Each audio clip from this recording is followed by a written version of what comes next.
So what up, friendos? Welcome back. We are here with Kickstarter. You just know it's going to be an interesting one because Kickstarter always is. Ahoy, first-person multi-crew Age of Sail game. A multiplayer voyage to the 1780s. Cooperate with friends to explore the vibrant history of the West Indies. Now, this is a game, as far as I can tell, well, game, but we'll get to that, I guess. This is a project that... There's a little bit of nuance here. Like, there's the pragmatic, or I guess you could say cynical, depending on your viewpoint, aspect of Kickstarter is a place where a lot of people go to sell dreams and deliver a whole lot of nothing, which is typically how things go. And the broader the scope and the scale, and the more interesting or grandiose the project sounds, at least in video game history, the less likely it's going to materialize, but the more likely it's going to raise more money. This is just how it is. I don't know what the psychology behind it is, other than in my brain it makes more sense that if you sell people on something that sounds amazing, they're much more likely to give you more money than to sell something that's realistic and normal, because obviously realistic and normal already exists and it's going to capture the imagination much less. Now, Kickstarter, as the name suggests, is a place where you're supposed to kickstart projects. It's only due to like the realistic aspect of wasting your money that people got the idea Kickstarter you were supposed to arrive with something to show, like an actual game or something that was going to be playable. Realistically, Kickstarter is supposed to kickstart a project, aka we have an idea, maybe we have some planning, but we need money. And that's obviously what it's there for, but it's also very, very risky. And not to say people are funding this game that don't understand the risk, but if the history of Kickstarter in video games has taught us anything, it's that people don't understand the risk, and then people get upset later on when the thing that they backed that didn't make a lot of sense didn't come to fruition. And you're going to say, well, Kira, these are some nice guys who seemingly have everyone's best interest at heart, which I'm not going to say otherwise. What I am going to say is that this game looks to be trying to deliver on an insane vision, like an insanely detailed graphics and really intricate gameplay loops for no fucking money, which is that's not how the real world works. And I'm sorry I've got to come in here like the bully at the beach kicking over everyone's sandcastles, but unfortunately that's just my role, I guess, in the Kickstarter world. It's to warn people and to talk about the realistic aspects of Kickstarter, and then insert timeline, years, months, whatever it's going to be, to come in and do a retrospective of how the fuck people lost their money and then got upset and tried to sue people who sometimes did nothing wrong, other times did lots of things wrong. I'm not saying that's where this is going to go specifically, but again, if you look at what this is, like, look at what this looks like. This is what they're saying, you know, it's a work in progress, it's in-engine, blah, blah, blah. There is no gameplay for this game.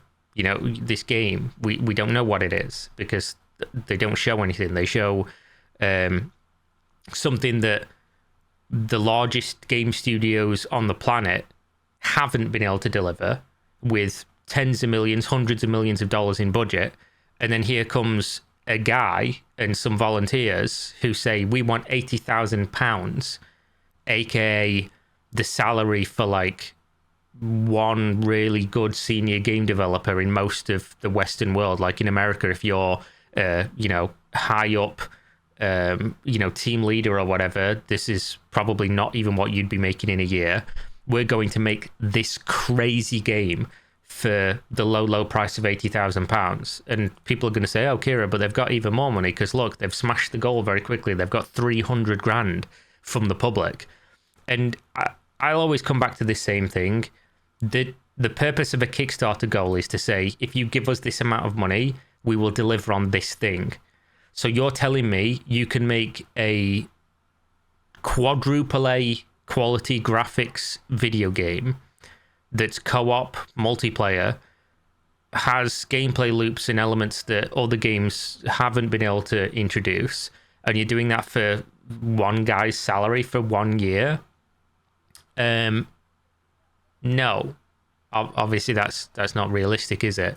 Now they go through and obviously they have stretch goals, and you can do your pledges all the way from you can be an able seaman, you can be a second lieutenant, you can be a acting lieutenant, all the way up to everybody's favorite, the admiral. You can spend £2,000 to receive 6 keys to Ahoy Arena at release, the sea trials access, and then a lifetime content pass, physical handmade captain's cocked hat, and become an NPC plus all previous rewards. To be fair, if you've given them $2,000 for this, you probably already are an NPC. It was just too much of an obvious joke. It is what it is. Don't at me. So obviously they go through here. They show a bunch of like really cool, amazing AAA graphics, but they don't show any actual gameplay in any of the videos. And then they go through how their main focus is like the history and the realism, and they want the game to be historically accurate.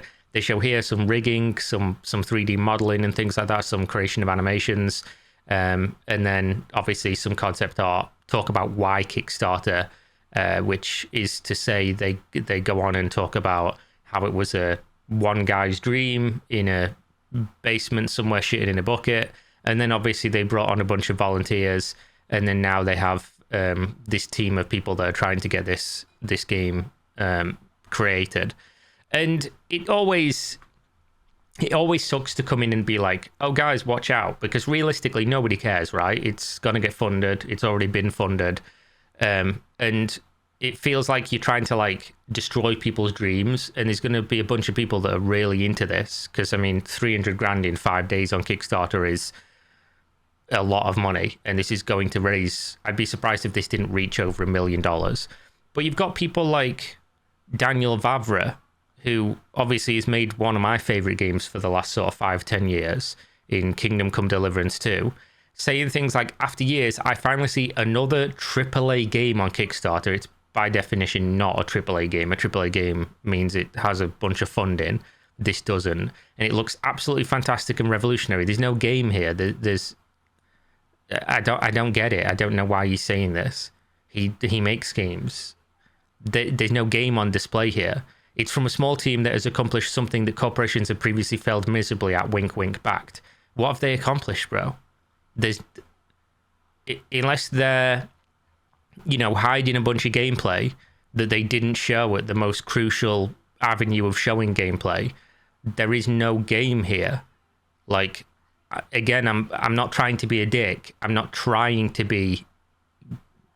I am a dick. It is what it is. But I'm not trying to be like horrible about the game or whatever, game. But there isn't anything shown here. It's a really well put together Kickstarter. And obviously people are asking questions in the comments, like specifically, when are you going to be showing code and things like that? And they're like, oh, in the coming months we'll be showing some stuff. Hey Capstan Games, what made you choose Q4 2026 for the arena release date, and what makes you confident that is achievable? Also, when will you show proof of game code? So far there is a clear showcase of beautiful models but no game code. Hope the project goes well. We feel it's an achievable goal with the internal work we've been doing. While that work is not yet ready to share, we'll be sharing our progress towards sea trials and arena as often as well as over the coming months. So what they mean here is the game's trying to release in like a Star Citizen. You're going to see this comparison quite a lot, always with Kickstarter. A Star Citizen, Chronicles of Valeria, in Good Company-esque release, where they're doing, first we're going to do the sea trials, which is just going to be a small area where you can, learn how to control the ships. Sea trials acts as both our first playable alpha release and a chance for you to hone your skills at sea. This will be a peaceful multiplayer sailing experience, allowing you and your friends to literally learn the ropes, watch Ahoy's multi-crew gameplay evolve throughout development. And we're planning for a Q1 2026 release, private release of Sea Trials.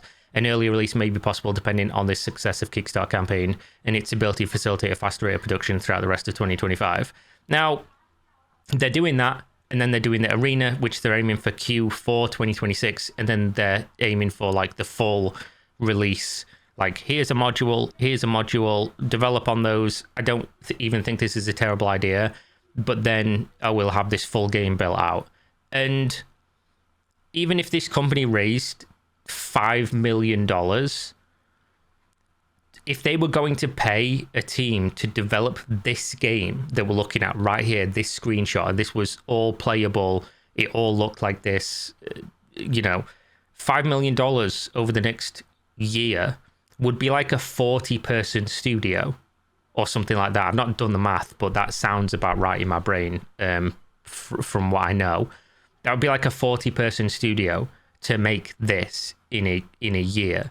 And if they didn't raise over $5 million, where would the money be coming from to finish all of this? Because obviously that's the sale, isn't it? That's the sale of Kickstarter. Give us this amount of money, we'll produce this thing. But how would $80,000 stretch to Q4 2026 to even get the second module of this released? It doesn't make any fucking sense, does it? And that's always going to be the problem with Kickstarter, because there's nothing in here about, trying to raise funds from other people. In fact, one of the things that they say here is something that always red flags me. Whenever a company or a person or whatever talks about, why are we not going the traditional route of getting funding? And then they blame it on like this nebulous concept of like monetization boogeyman and, giving over creative control or monetization control. And they do this here. They say, however, the challenges facing indie developers in today's volatile games industry are significant. Not wrong, by the way, definitely not wrong. In an environment dominated by risk-averse publishers and shifting economic priorities, securing private funding without compromising creative direction or historical authenticity has proven difficult so far. We are steadfast in our refusal to dilute Ahoy's identity for the sake of convenience or market trends. Now, if a game existed of this that was like a prototype that actually worked and had proof of concept and was good, they wouldn't necessarily struggle to get funded privately, right? They would have to give up equity, obviously. People don't give you money for nothing, but it wouldn't be like a crazy struggle. The only way you can't raise money privately for something is if you don't have something that people want to like put money into it, and that's just how it is. That's why people go to Kickstarter. I'm not even saying that it's like a overtly negative thing. I'm just saying that that's simply where you find yourself. It's not because you wouldn't shove microtransactions in, because the game, what are we talking about here? It's a game in 2025. If it's a multiplayer game with consistent development, otherwise, how are you raising money? And then the second red flag that always bothers me with shit like this is when they part of the ship, part of the crew it, which is by backing Ahoy and Kickstarter, you become more than a supporter. You don't. You become part of Capstan's crew. You'll help shape the journey, influence key milestones, provide feedback and suggestions, meet new friends, and reconnect with our shared maritime past. Join a growing community of sailors, scholars, and adventurers who believe that history, when brought to life with care and craft, is the greatest story ever told. And then obviously they go through the team and blah, blah, blah. Now, it does feel bad being the person to always, come in and shit on things that obviously some people are really excited about. But if you just look at it from like a realistic perspective, how is this going to be possible? Maybe this is the one, right? Of Kickstarter, whenever somebody posts something that's like a reasonable looking project for like 50 grand or whatever, that quite clearly could be developed by like a guy or two within a year or whatever, I'm like, yeah, that's realistic, that's reasonable, cool. Maybe I'll even back it. I backed dozens of Kickstarters. Everybody knows I used to do the Kickstarter adventure videos where I'd go through and I'd back multiple Kickstarters per video usually. I've spent thousands of dollars on Kickstarter backing games. Some of them that have came out that have been really good, that I've enjoyed. Some of them that have never came out, some of them that will come out in the future. Who fucking knows? But when it comes to stuff like this is not one or two developers in a basement shitting in a bucket for 50 grand for like a year of development, is it? This is like 100+ person studio for multiple years to develop this. Like, I'm sorry, it just simply is. That's our long-term vision, and it's still on the horizon. But what we're building first is a solid foundation. The thing is I really like the idea of this game, and if it was more realistic, I'd put some money into it.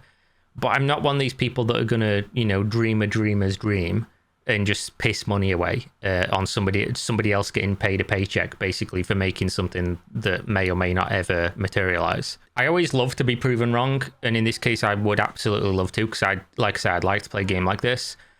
But if you are comfortable just throwing your money away on something and just hoping, because that's kind of what stuff like this is, right? People did it with Star Citizen, and I guess you got lucky that almost $1 billion later, you've got what you've got, and you're being treated how you're being treated by the company, because they know that they can, due to what people have done over the years. But with a lot of other examples that didn't raise $1 billion, which is the only way Star Citizen's been allowed to continue. If it raised a reasonable amount of money, Star Citizen would have been gone 7 or 8 years ago. But if you throw enough money behind something, of course, realistically, they can continue developing something, and they will eventually have something. But with something like this, is this going to raise $1 billion? Would they need to? Obviously, I don't think so. But the point I'm trying to make is I just don't see this materializing. And if it does, cool. If it doesn't, a bunch of these people, almost 3,000 at this stage, probably way more than that by the time it's finished, are going to be, sending me messages saying, Kira, have you looked into the Ahoy Kickstarter? Have you looked what's happened? Is there going to be a Kickstarter court video? Who knows? That maybe that's just me being cynical. Maybe that's just me being drowned in the fucking hundreds of Kickstarters that look way too good to be true and turn out to be exactly that. I don't say this about all Kickstarter games, obviously, as you well know if you keep up with the content, because some are more feasible than others. It's just ones that are supposed to look like this, right? And they're saying this is what the game's supposed to look like. They're saying it's a work in progress, all footage captured using in-game assets in Unreal Engine. That being said, my opinion changes nothing. They've been funded, and we'll have to wait and see how it goes. I wish everybody in this the best of luck, even if I think it's going to end in fucking absolute disaster. But I don't blame people for trying, right? If it's your dream to make a game and people like the idea of it, cool. I just think you're probably better off for your first game to start with something that isn't supposed to look like, a fucking crazy AAA game, and also then just have, multiplayer aspects and features that other games don't have for considerably more money. Either way, thanks for watching as always. Let me know what you think in the comments. Let me know if you think this is a realistic game and I'm just, jaded by the years of Kickstarter coverage. It's entirely possible. I don't think so, but, it could happen. And suggest content if you want to see me cover something. This topic specifically was suggested by somebody in Discord. And I will take a look if you link anything. Send me an email, whatever it's going to be. Also, check out GamerSupps, link in video description. Go buy some waifu cups, some waifu merch. Go buy some waifu powder. And caffeinated, uncaffeinated, whatever is your fancy. And if you use my code, you'll get a discount. I'll get a kickback. Win-win for everyone. And I'll see you next time as always. Stay safe. Peace.